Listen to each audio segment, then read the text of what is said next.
Hello friends, स्वागत है आपका वाईपी एजुकेशन ट्रिक चैनल पर। दोस्तों, मेरे इस चैनल पर आपको यूपी बोर्ड का सिलेबस कराया जा रहा है और यूपी बोर्ड के सिलेबस में बेटा क्लास 11 एग्रीकल्चर की चल रही है फिजिक्स। तो देखिए, मेरे चैनल पे आपको क्लास 11 एग्रीकल्चर की फिजिक्स, बॉटनी, मैथ तीनों सब्जेक्ट आपके पढ़ाए जा रहे हैं। तीनों सब्जेक्ट के आपके chapter by chapter video, chapter by chapter आपको नोट्स भी मिल जाएंगे। तो देखिए, इस चैप्टर में हम बात करेंगे आज जो आपका चैप्टर है वो यूनिट 3 का है। देखिए, आपको थोड़ी सी समझ लीजिए। पहले देखो, मेरे चैनल पे अभी तक यूनिट आपकी 1 है वो आपकी कंप्लीट हो गई। इसके बाद यूनिट 5 है वो भी कंप्लीट हो गई। यूनिट 1 और 5 आपकी कंप्लीट कर दी है। यानी अगर हम बात करें मार्क्सों की तो आपके 20 मार्क्स हैं वो कंप्लीट हो गए। 20 मार्क्स की फिजिक्स पढ़ ली। आज से हम स्टार्ट करेंगे यूनिट 3 को। क्लियर? तो देखिए, आपको एक बात और भी बताना चाहूँगा। देखो, आप मेरे चैनल पे नए हैं या अभी तक आपने मेरे चैनल को सब्सक्राइब नहीं करा है तो प्लीज़ नीचे रेड कलर के सब्सक्राइब बटन पे क्लिक कर लें और बराबर में बेल आइकन की घंटी है उसको भी प्रेस कर लें। इससे क्या होगा कि जब भी मैं वीडियो को अपलोड करूँगा तो बेटे उसका नोटिफिकेशन सबसे पहले आपके पास पहुँच जाएगा। और जिन्होंने मेरे चैनल को सब्सक्राइब कर लिया है उनका तहे दिल से शुक्रिया। तो देखो, चलते हैं, समझते हैं अब चैप्टर 3 के क्वेश्चनों को। देखो, यूपी बोर्ड का सिलेबस है। देखो, इस बार मैं आपको बता दूं, UP board plus Uttarakhand board दोनों का सिलेबस बिल्कुल सेम है। तो यूपी बोर्ड क्लास 11 एजी फिजिक्स यूनिट 3 चैप्टर आपका है साधारण मशीनें, घिरनी एवं उत्तोलक। ये वाला चैप्टर है वो हम आज स्टार्ट करेंगे। तो यूनिट नंबर 3 में देखिए कितने चैप्टर्स हमें पढ़ने हैं। उन चैप्टरों को अच्छे से आप समझ लीजिए और देख लीजिए। यूनिट 3 है। यूनिट 3 का नाम है ऊष्मा तथा मौसम विज्ञान। यूनिट 3 का क्या नाम है? ऊष्मा तथा मौसम विज्ञान। इसमें 10वें चैप्टर से यूनिट 3 शुरू हो गई है। आप अपनी बुक्स के अंदर निशान लगा लीजिए। यूनिट 3 में हम ये चैप्टर पढ़ने वाले हैं। पहला चैप्टर है साधारण मशीनें। दूसरा चैप्टर इसमें पढ़ेंगे कार्य, ऊर्जा तथा सामर्थ्य। और तीसरा चैप्टर पढ़ेंगे ताप तथा उसका मापन। चौथा यूनिट 3 के हिसाब से चौथा चैप्टर हम पढ़ेंगे ऊष्मा का संचरण, चालन, संबंध एवं विकिरण। अगला जब चैप्टर आएगा तो है कैलोरीमिति और विशिष्ट ऊष्मा धारता। नेक्स्ट है अवस्था परिवर्तन तथा गुप्त ऊष्मा। अगला टॉपिक है चैप्टर है ऊष्मा तथा कार्य, इसमें ऊष्मा इंजन। और नेक्स्ट है आर्द्रता मिति। और लास्ट चैप्टर है मौसम संबंधी पूर्वानुमान। ये चैप्टर हम सभी यूनिट नंबर कितने 3 में हम पढ़ने जा रहे हैं।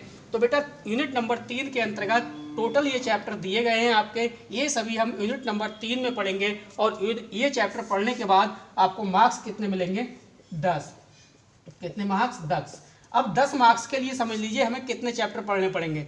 1 2 3 4 5 6 7 8 9 9 पार्ट हम पढ़ेंगे। यानी 9 चैप्टर पढ़ेंगे, 9 पार्ट पढ़ेंगे तो हमें अंक कितने मिलेंगे? 10।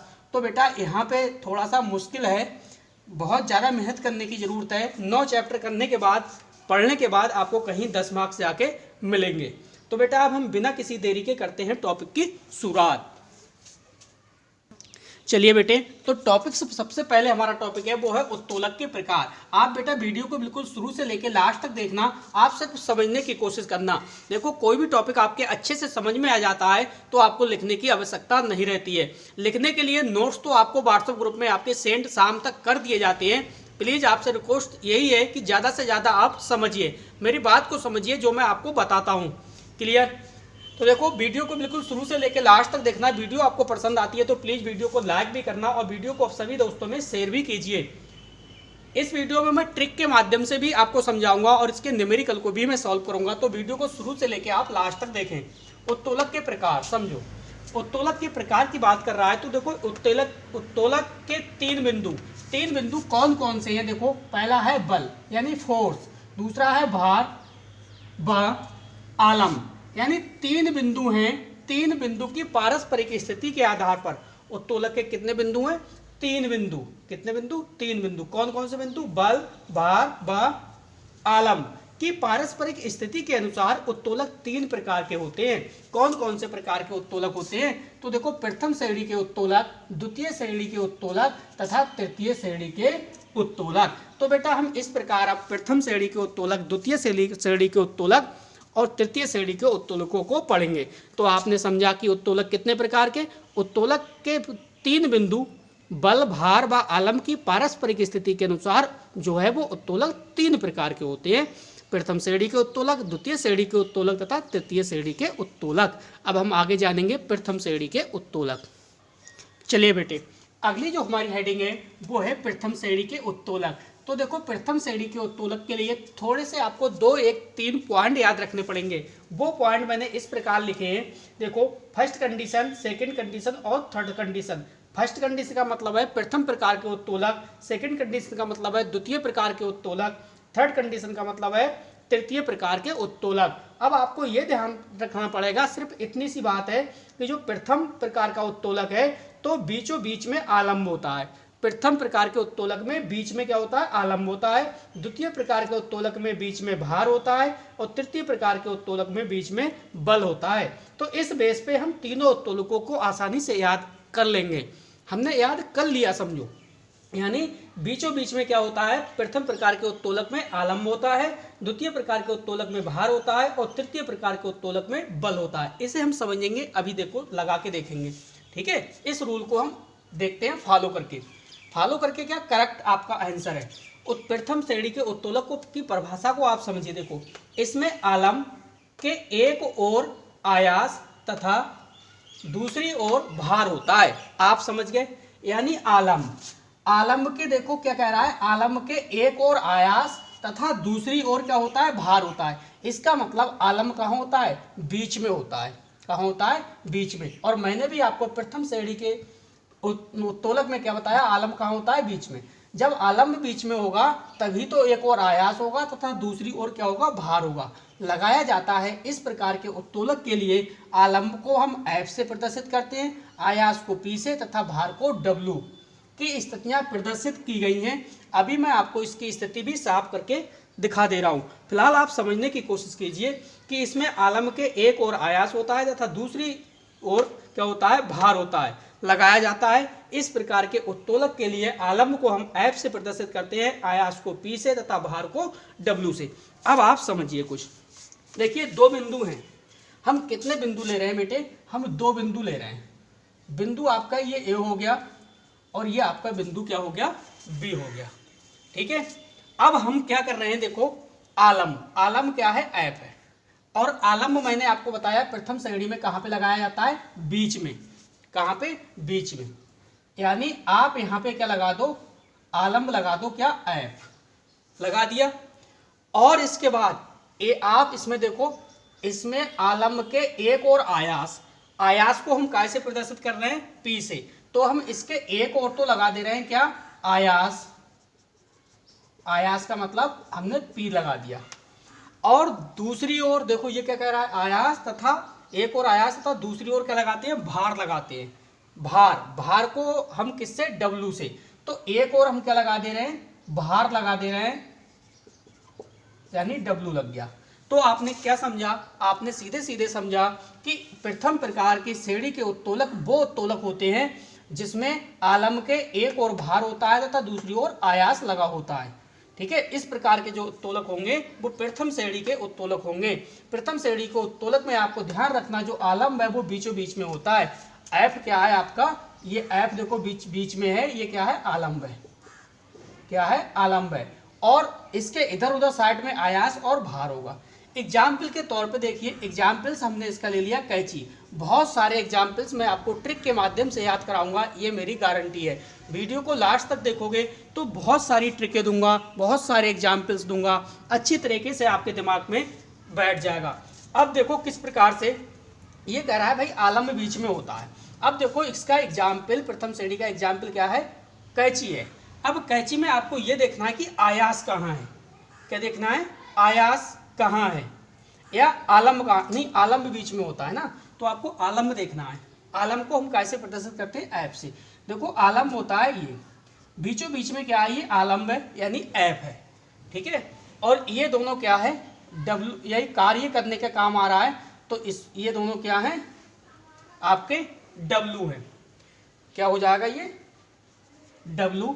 और इसके बाद ये जो दोनों पार्ट आए, ये क्या है? आपका P है।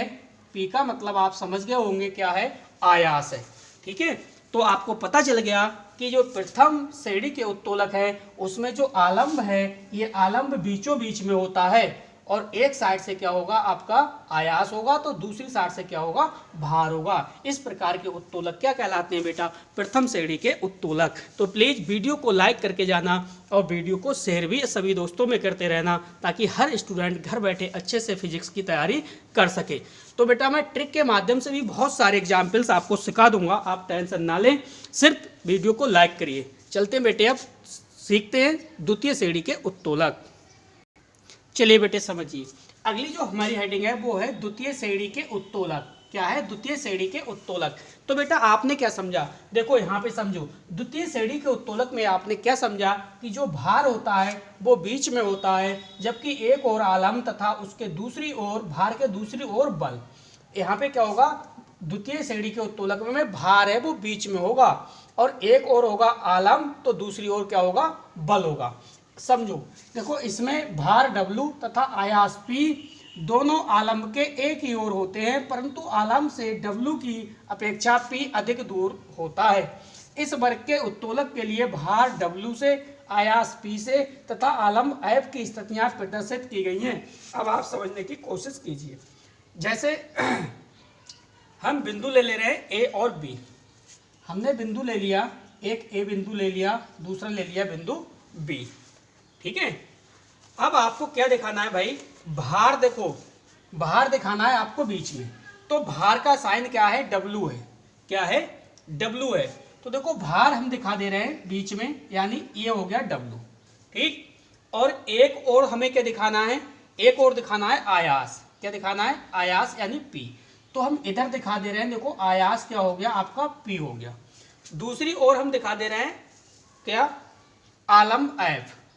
क्या दिखा दे रहे हैं, देखो आलम F। तो ये बिंदु हम B ऊपर कर दे रहे हैं और इसी को आगे बढ़ा दे रहे हैं, ठीक है। ये क्या हो गया आपका, ये हो गया आलम F।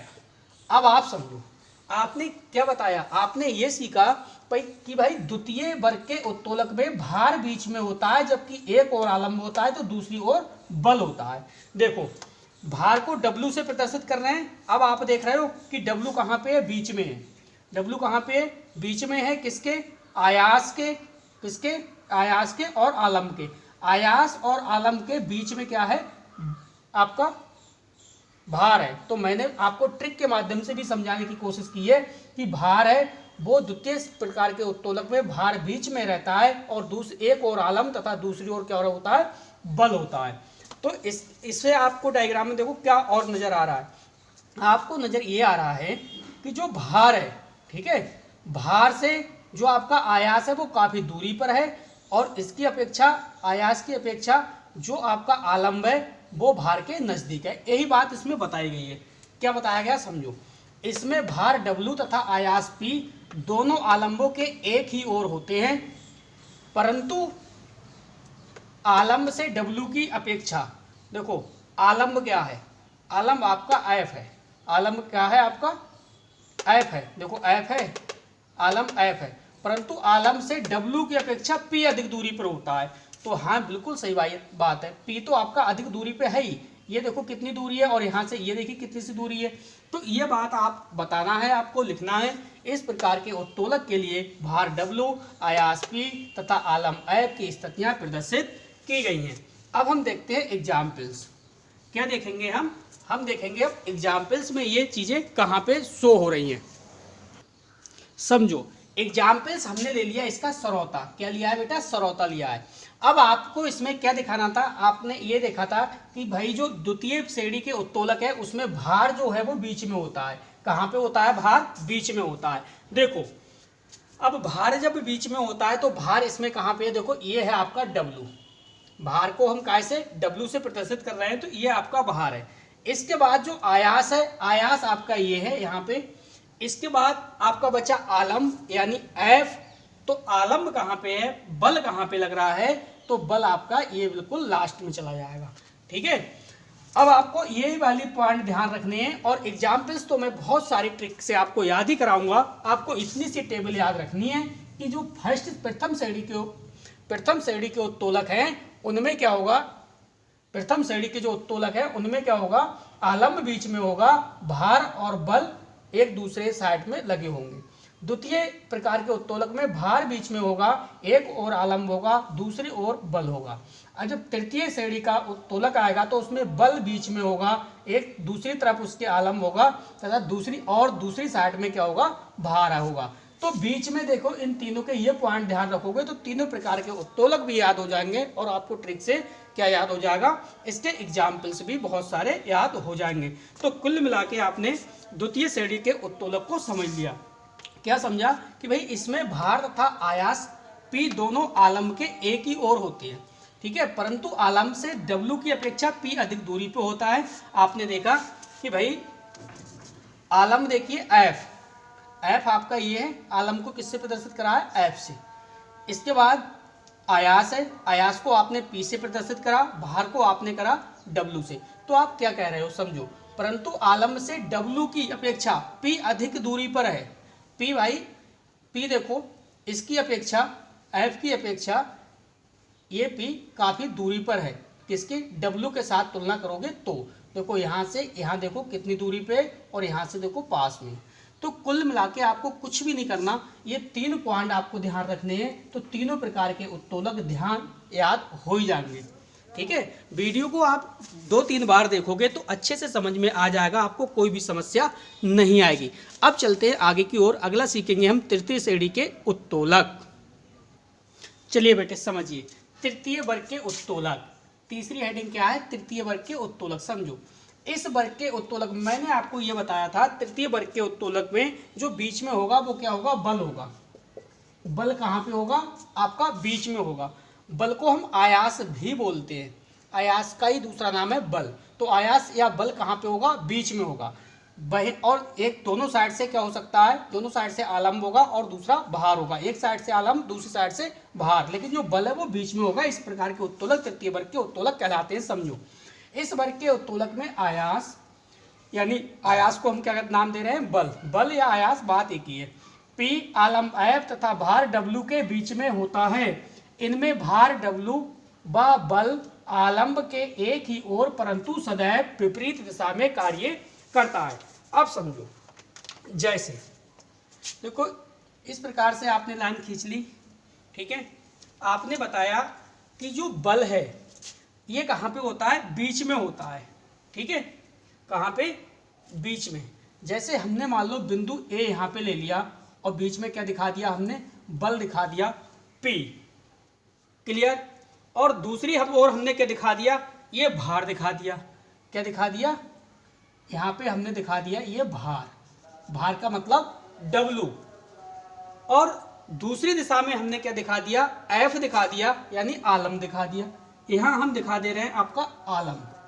तो आपने देखा जो बल है वो बल कहाँ पे है, बीच में है, और दूसरी ओर क्या है, आपका भार है। उसके जस्ट अपोजिट दूसरी साइड में क्या रखा है, आपका आलम्ब है। तो आलम्ब और भार के बीच में क्या है, बल। इस प्रकार के उत्तोलक को तृतीय वर्ग के उत्तोलक कहते हैं। अब देखो एक लाइन यहाँ पे समझो, इसमें भार व बल आलम्ब के एक ही ओर परंतु सदैव विपरीत दिशा में कार्य करते हैं। कैसे करते हैं, विपरीत दिशा में। ये मान लो बिंदु O है कोई भी, ठीक है। तो देखो यहाँ से यहाँ तक ये करेगा इस दिशा में कार्य, ये बिंदु A है, और आलम्ब के आधा पार्ट करेगा विपरीत दिशा में इधर कार्य, इस प्रकार से। अब देखो अगर मैं एग्जाम्पल्स की बात करूं तो मैं इसका एग्जाम्पल्स बता सकता हूं आपको, किसान का हल। इसका एग्जाम्पल को क्या हो जाएगा, किसान का हल। अब किसान के हल को बनाते हैं, चित्र को बनाते हैं और फिर इसमें देखते हैं क्या बाकी बीच में बल है, क्या बाकी बीच में आयास है। तो इस प्रकार से आप देखो हल का डायग्राम, ज़्यादा तो मुझे पेंटिंग नहीं आती है, ड्राइंग नहीं आती है, फिलहाल बनाने की कोशिश आपके लिए कर रहा हूँ, ठीक है। इस प्रकार से आप क्या बनाओगे बेटा, एक हल बनाओगे इस प्रकार से। सपोज दैट आप इमेज करिए कि ये कुल मिला के हल आपका बनके तैयार हो रहा है। क्या बन रहा है आपका हल,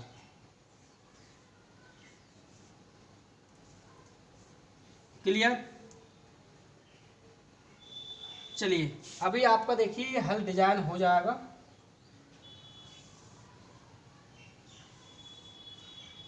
इस प्रकार से किसान का ये हल है।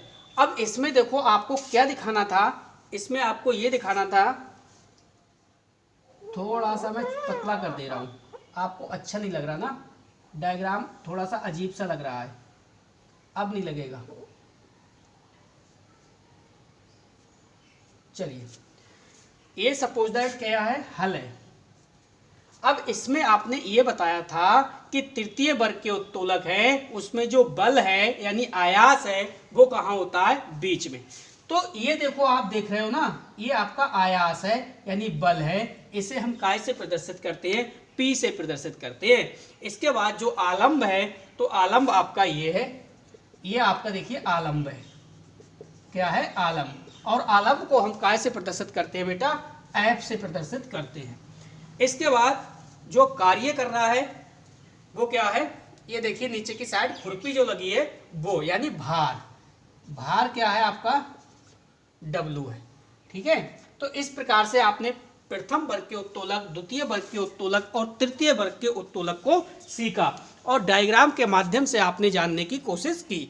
देखो ज़्यादा नंबर का तो ये चैप्टर नहीं आएगा, क्योंकि इस यूनिट में आपको 9 चैप्टर पढ़ने हैं, 9 चैप्टर 10 नंबर के आने हैं, तो 1 या 2 नंबर का क्वेश्चन आएगा। अब मैं आपको ट्रिक के माध्यम से प्रथम वर्ग के उत्तोलक, द्वितीय वर्ग के उत्तोलक और तृतीय वर्ग के उत्तोलक जितने भी एग्जाम्पल्स हैं वो ट्रिक में लगा लगा के आपको याद करवाऊंगा। अगर एक एग्जाम्पल आ गया, एग्जाम्पल पूछ लिया कि आप ये बताओ किसान का जो हल है वो किस प्रकार का उत्तोलक है, तो आपको किसान का हल किस प्रकार का उत्तोलक है आपको बताना पड़ेगा कि भाई ये तृतीय वर्ग का उत्तोलक है। आ सकता है एग्जाम में कि आपकी सरौता या चिमटी है, चिमटी बताओ किस वर्ग का उत्तोलक है, तो आपको वो भी बताना पड़ेगा। तो ये मैं अब आपको ट्रिक के माध्यम से समझाऊंगा।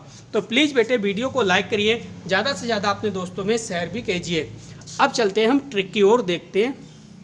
चलिए बेटे, अब हम देखो प्रथम श्रेणी के उत्तोलक के जितने भी एग्जाम्पल्स हैं ट्रिक के माध्यम से सीखने की कोशिश करते हैं और देखते हैं हमारी ट्रिक कितनी कारगर साबित होती है।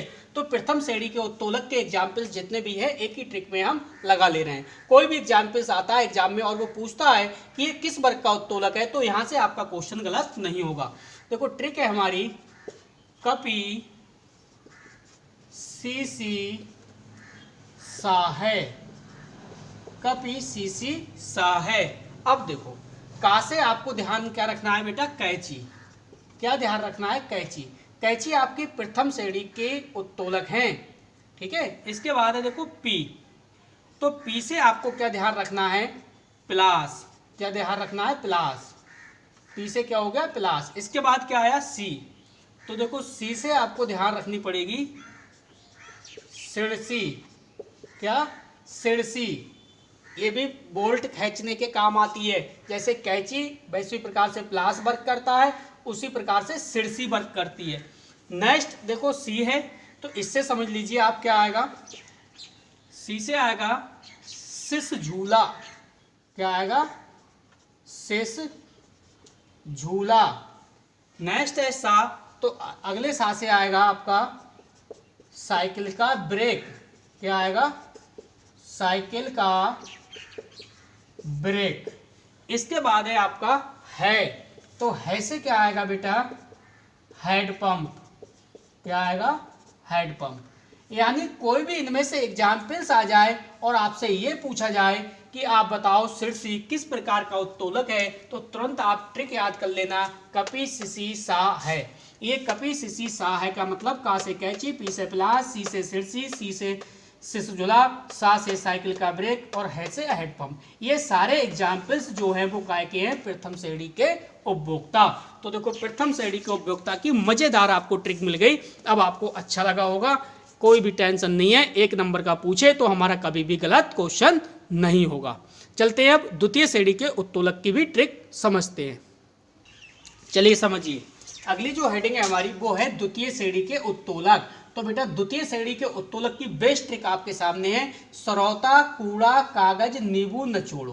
क्या है, सरौता कूड़ा कागज नींबू नचोड़ो। सरौता से आपको ध्यान रखना है बेटा, सरौता यानी जो सरौता है वो क्या है, द्वितीय श्रेणी का उत्तोलक है।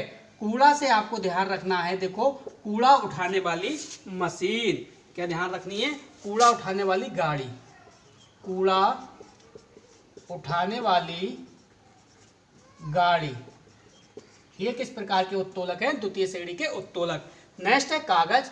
तो कागज का मतलब है कागज में छेद करने वाली मशीन। कौन सी? कागज में छेद करने वाली मशीन। तो कागज में छेद करने वाली जो मशीन है वो भी क्या है? द्वितीय श्रेणी के उत्तोलक है। तीसरी बात करें निब्बू निचोड़ो। तो निब्बू से आपको ध्यान रखना है, क्या ध्यान रखोगे? निब्बू निचोड़ने वाली मशीन, निब्बू निचोड़ने वाली मशीन, निब्बू निचोड़ने वाली मशीन। तो आपने सारे एग्जाम्पल्स जो हैं वो आपने पढ़ लिए। कौन से? द्वितीय श्रेणी के उत्तोलक के। पहला ट्रिक आपकी क्या थी कि कूड़ा सरौता, कूड़ा, कागज, नींबू निचोड़ो। यानी सरौता से, सरौता क्या है? आपका द्वितीय श्रेणी का उत्तोलक है। कूड़ा उठाने वाली जो गाड़ी है वो भी द्वितीय श्रेणी का उत्तोलक है। कागज में छेद करने वाली मशीन है वो भी आपका द्वितीय श्रेणी का उत्तोलक, और नींबू निचोड़ने की जो मशीन है वो भी द्वितीय श्रेणी के उत्तोलक है। तो सरौता, कूड़ा, कागज, ये आपको ट्रिक ध्यान रखनी है। सरौता, कूड़ा, कागज, नींबू निचोड़ो। अब चलते हैं बेटे तीसरी ट्रिक की ओर, तृतीय श्रेणी के उत्तोलक। तो प्लीज वीडियो पसंद आती है तो वीडियो को आप लाइक भी कीजिए। चलिए बेटे अगली जो हेडिंग है हमारी वो है तृतीय श्रेणी के उत्तोलक। अब बेटा तृतीय श्रेणी के उत्तोलक को भी हम ट्रिक के माध्यम से आसानी से याद कर लेंगे। अब देखो ट्रिक क्या है? बंस चूमे हल हाथ। क्या है? बंस चूमे हल हाथ। तो आप समझो, आपको ध्यान रखना है बेटा, बंस से ध्यान रखना है आपको। क्या? बंसी। बंसी क्या है? तृतीय श्रेणी के उत्तोलक है। अब आपको ध्यान रखना है चा। तो चा से क्या? आपको चूमे से ध्यान रखना है चिमटा। क्या ध्यान रखना है? चलिए चूमे कर दे रहा हूं। तो चूमे से आपको ध्यान रखना है चिमटा। चिमटा किस प्रकार का उत्तोलक है? आपका तृतीय श्रेणी का उत्तोलक है। हल तो से आपको आप ध्यान रखना है किसान का हल है। क्या है? किसान का हल। तो किसान का हल भी क्या है? आपका तृतीय श्रेणी का उत्तोलक है। इसके बाद हाथ। तो हाथ से आपको ध्यान रखनी है हाथ की हड्डी। क्या ध्यान रखना है? हाथ की हड्डी। जो हाथ की हड्डी है वो भी बेटा तृतीय श्रेणी के उत्तोलक है। तो देखो कितने आराम से आपने प्रथम श्रेणी के उत्तोलक, द्वितीय श्रेणी के उत्तोलक और तृतीय श्रेणी के उत्तोलक को आराम से याद कर लिया। अब अगर एग्जाम में आ जाए 1 नंबर का क्वेश्चन, ये बताओ चिमटा किस प्रकार का उत्तोलक है? तो आपको ट्रिक याद है बंस चूमे हल हल हाथ। तो चिमटा, चूमे से क्या हो जाएगा? चिमटा। चिमटा का मतलब तृतीय श्रेणी का क्या है? उत्तोलक है। अब देखो इस चैप्टर में जो भी न्यूमेरिकल है हम करेंगे अंक के क्वेश्चन को सॉल्व। तो देखो टेंशन मत लीजिए, आप नोट करो या मत करो, आपको नोट्स ग्रुप में मिल जाएंगे। अगर आप चाहते हो फिजिक्स, बॉटनी, मैथ तीनों सब्जेक्ट की अच्छे से मेरे चैनल पे तैयारी करना तो बेटा मेरा व्हाट्सअप नंबर है 8650415957। आप इस नंबर पे संपर्क करिए और आपको चैप्टर बाय चैप्टर वीडियो भी मिल जाएंगी और चैप्टर बाय चैप्टर आपको नोट्स भी प्रोवाइड करा दिए जाएंगे। बहुत ही बेहतरीन आपकी तैयारी कराई जाएगी। तो बेटा आप संपर्क जल्द से जल्द करिए। अब चलते हैं आगे की ओर।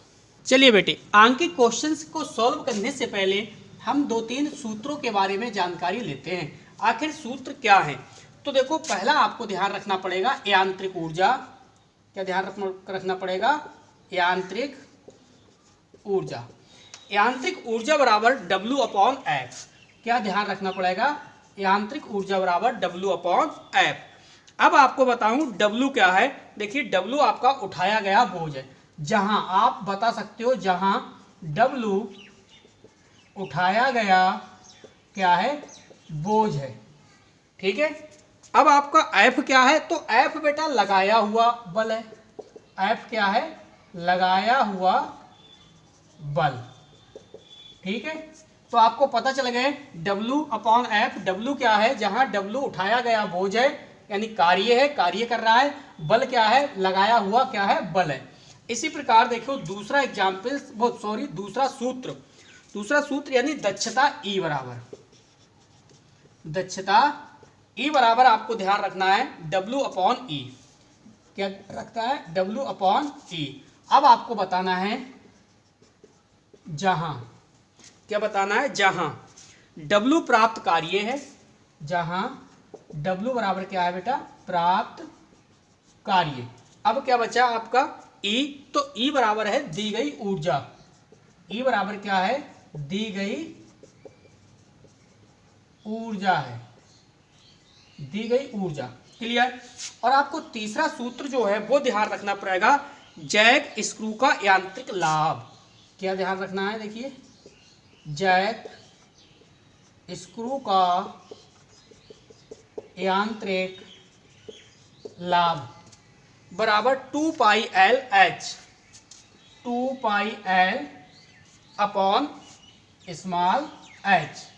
देखो जहां एल क्या है, हैंडल की लंबाई है, ये आपका एल है। आप लिखोगे जहां एल बराबर हैंडल की लंबाई। जब हैंडल की लंबाई को डिनोट करोगे, रिप्रेजेंट करोगे, आप प्रदर्शित करोगे हैंडल की लंबाई को किससे, एल से।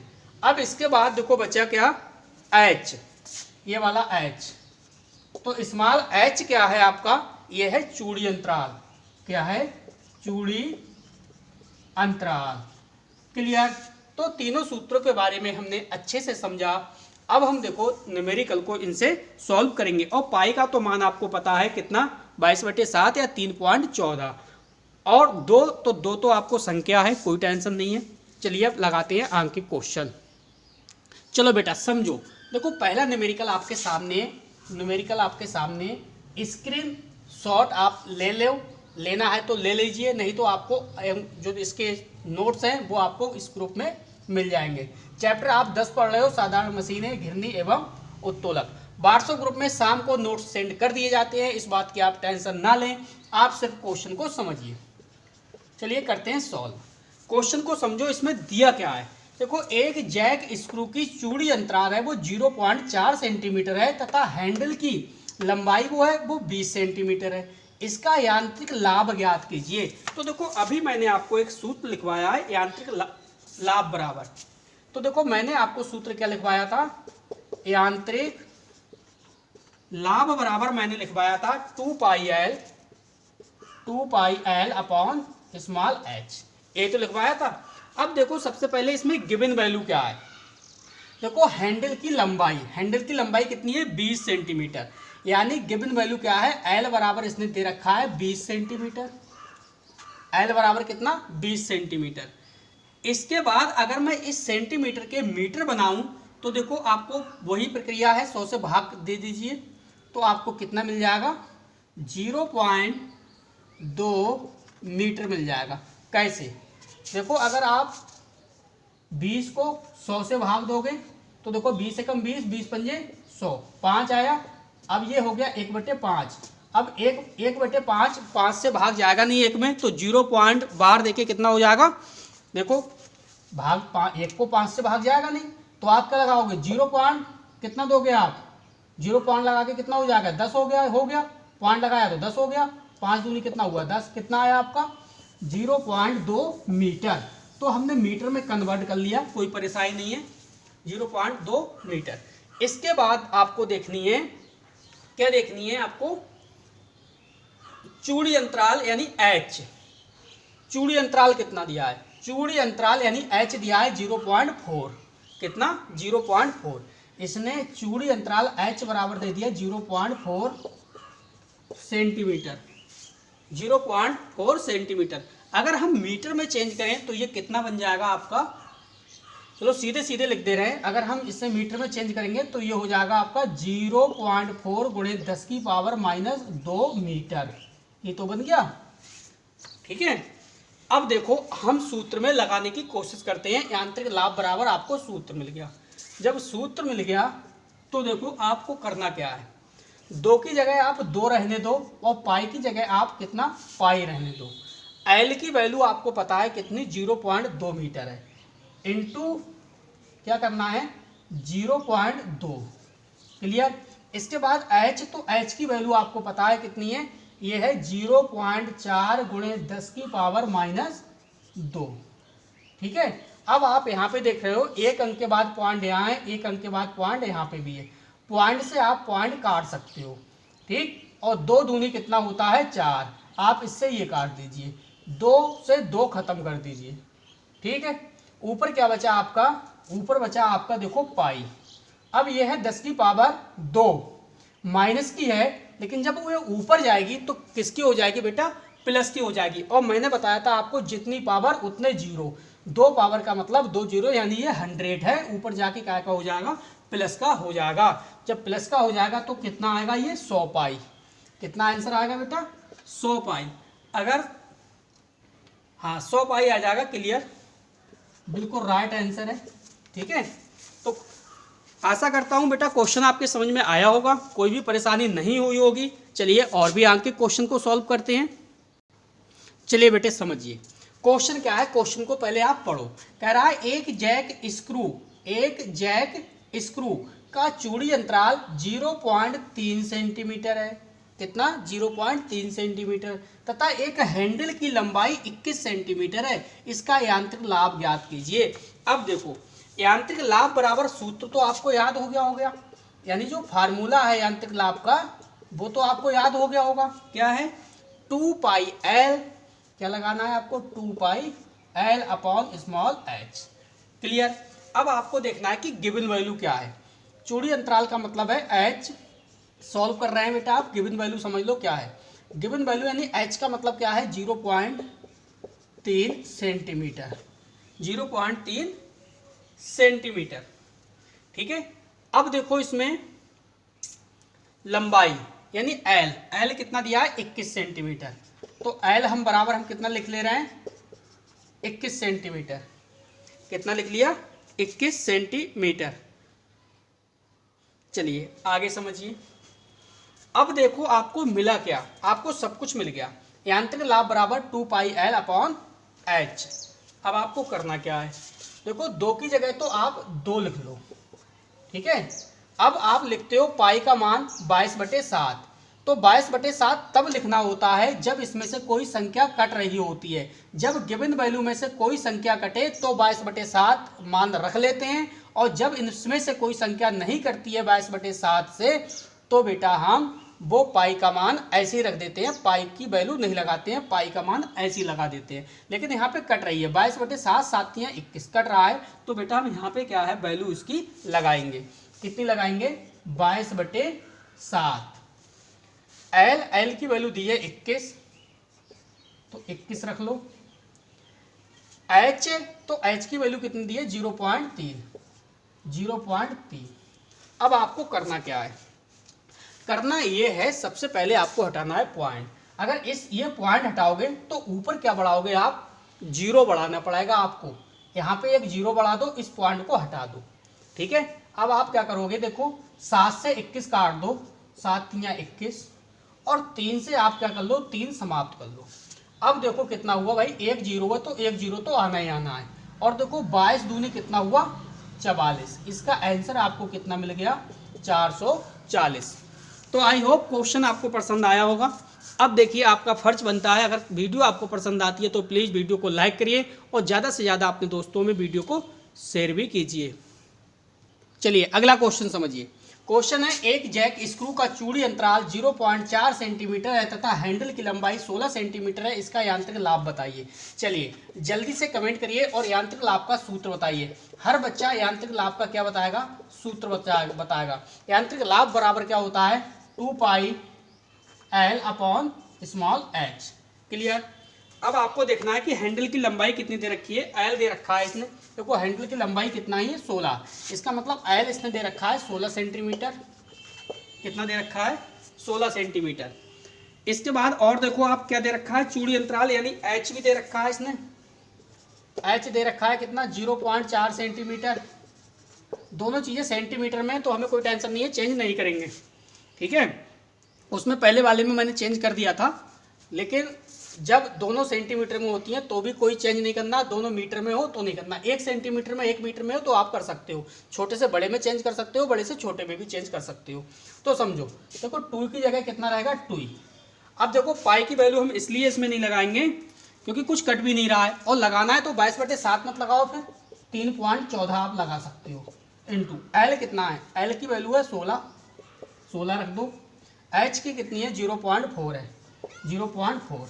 अब देखो आपको क्या करना पड़ेगा भाई, पॉइंट से पॉइंट हटाने के लिए एक 0 बढ़ाना पड़ेगा। देखो यहाँ 2 अंक के बाद है और यहाँ पे नीचे 1 अंक के बाद है। आप इस पॉइंट से ये पॉइंट तभी हटाओगे जब आप एक 0 बढ़ाओगे, तो आप 0 बढ़ा दीजिए। 4 चौक कितना हुआ आपका, 16। अब देखो कितना बना ये, 2 गुणे 314 गुणे आपका 40, कितना बना 40। इसकी आप मल्टीप्लाई कर सकते हो, 2 चौक कितना 8 हुआ, 2 एकम 2 और 2 तिया 6 गुणे कितना हुआ 40। अब 40 में एक जीरो तो आना ही आना है, 4 अट्ठे 32 के 2 हासिल लगे 3, 4 दूनी 8 और 8 3 11 का 1 हासिल लगा 1, 4 6 24 और 1 25, कितना आया 25 12। 1 मिनट, देखो कितनी सी जल्दी मिस्टेक हो गई। मिस्टेक इसमें क्या हो गई समझिए, देखो ऊपर आपका पॉइंट कितने अंकों के बाद था, 2 अंक के बाद था, नीचे 1 अंक के बाद था, तो फिर भी आप ऊपर बढ़ा रहे हो जीरो, आपको कहाँ बढ़ाना है जीरो, नीचे बढ़ाना है। नीचे अब 2 अंक के बाद हो गया और यहाँ पे भी कितने 2 अंक के बाद हो गया, तो आप अब इस पॉइंट से ये पॉइंट काट सकते हो। ठीक है, अब आप देखिए किस प्रकार से काटोगे।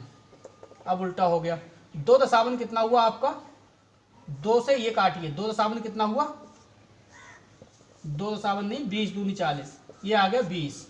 ठीक है, अब आप 5 से काट सकते हो, 4 से काट सकते हो, 4 पंजे 20 और 4 चौक 16। ठीक है, अब ऊपर आपका बचा, देखो कितना बचा 314 गुणे 4 और अपॉन नीचे कितना बचा 5, 5 से कुछ कटने वाला नहीं है। ठीक है, 5, तो देखो 4 चौक 16 6 हासिल लगा 1, 4 एकम 4 और 1 5 और 4 तिया कितना हुआ 12, 12 56/5। तो देखो कितना काटोगे आप, अब काट सकते हो, 5 दूनी कितना हुआ 10 हासिल लगे 2, बचे कितने 25। ठीक है, और पचम कितना हुआ 25।